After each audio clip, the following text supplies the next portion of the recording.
The Jessica Chastain vehicle Ava is not the movie you expect it to be, and that's the source of its weaknesses as well as its strengths. From a distance, Ava looks like it wants to be another female-driven action/spy thriller in the vein of Atomic Blonde. Set in glamorous international cities where targets need snuffing out, the movie mixes family drama, black comedy, luscious shots of four-star hotel suites, lobbies, and bars, and cold-blooded espionage euphemisms that are meant to separate killers from their feelings. Assassins tasked with murdering strangers are described as executives closing deals. Yes, there is bloody action and plenty of it, though unfortunately it's been directed by Tate Taylor, the help, in the now, seemingly, mandatory handheld, cut style of post-Bourne action pictures.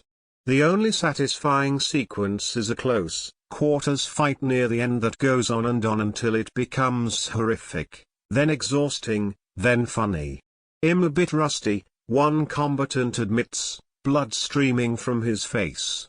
But on the other hand, and here's where Ava will lose viewers looking for the usual. The film's heart belongs to its non-action scenes, simply staged face-offs between Chastain's Ava, a recovering alcoholic and former teenage delinquent, and supporting characters played by Gina Davis, Common, Joan Chen, Jess Wexler, John Malkovich, and other performers skilled enough to make words sting like slaps. Ioan Gruffudd, a handsome actor who's often cast as the slightly dull heroic lead, even shows up for a couple of scenes as a scuzzbag money mover, and seems to relish being free of the burden of nobility. The movie starts by establishing Ava as a talented but unstable executive.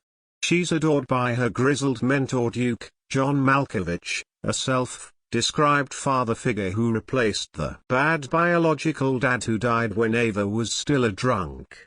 But she's marked as a problem employee, thanks to her habit of getting her targets where she wants them, then pushing them to confess a bad thing they've done before closing them.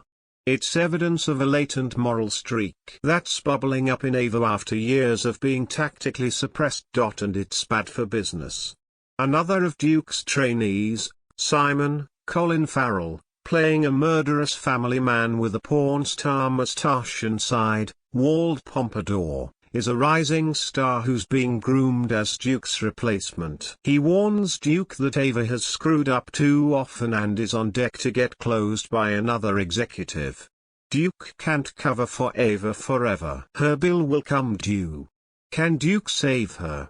Ava never completely loses interest in its spy world plot, but it becomes increasingly obvious that the actors and filmmakers are more invested in scenes where the characters talk to each other, poring over personal business and picking at emotional scabs. As I sit here writing this review, I'm having a hard time remembering any of the action scenes except for that last fight. But I have a photographic recall of scenes where Ava visits her ill mother Bobby Davis in the hospital and reconnects with her estranged sister Judy Wexler, and her husband Michael Common. Ava would be a prodigal daughter if anybody were happy to see her.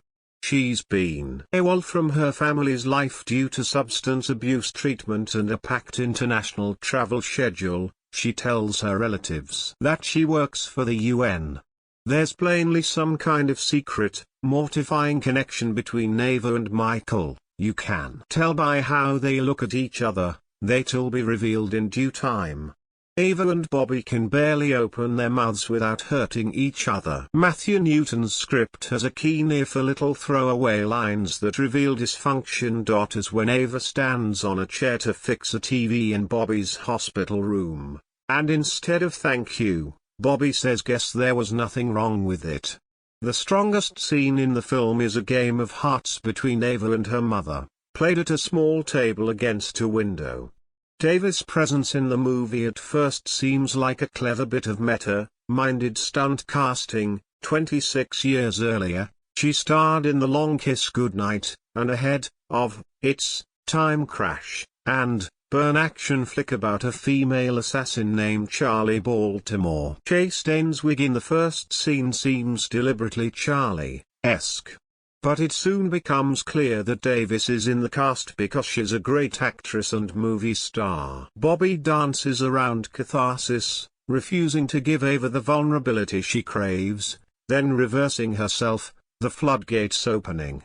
Chastain hangs back, letting Davis take the scene.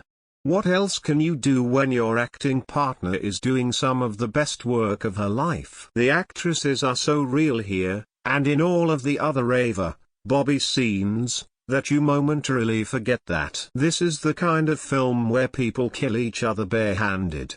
There's also a rich, though underdeveloped, sub-theme having to do with addiction. Many characters in Ava are either addicts or in recovery, for everything from alcohol and drugs to gambling. It's implied that the endorphin rush of extreme risk and sudden violence can amplify or partially replace whatever the assassins might do or consume elsewhere in their lives.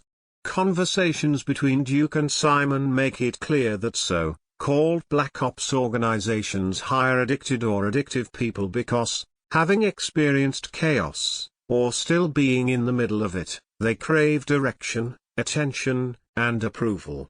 Even outwardly normal agency employees like Simon, with his big house and loving children, has a nihilistic or destructive streak that needs to be satisfied.